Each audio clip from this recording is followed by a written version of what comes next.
Rozhlasový krúžok v základnej škole Matice Slovenskej v Prešove založila spolu s kolegami Mária Krištofová pred 2 rokmi ako projekt financovaný z prostriedkov Európskej únie. Okrem toho, že bol rozšírením vzdelávania v oblasti mediálnej výchovy, vytvoril priestor aj pre rozvíjanie rečového prejavu žiakov s poruchou komunikačných schopností.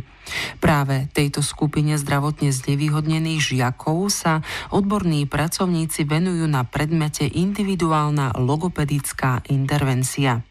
Na Matici! Krátke správy s Palomou. Dnes 3.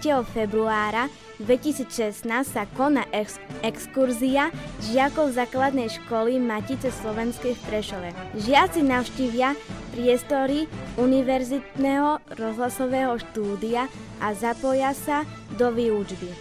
Vyskúšajú si prácu rozhlasových moderátorov. 6.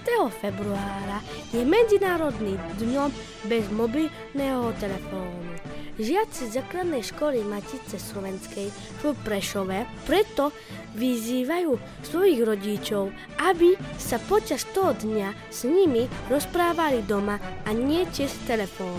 Počasie. Dnes bude zamračené, môžu sa maximálna teplota vystúpi na 6 až 8 stupňov, ale v nasledujúcich dňoch očakávam Na Matici!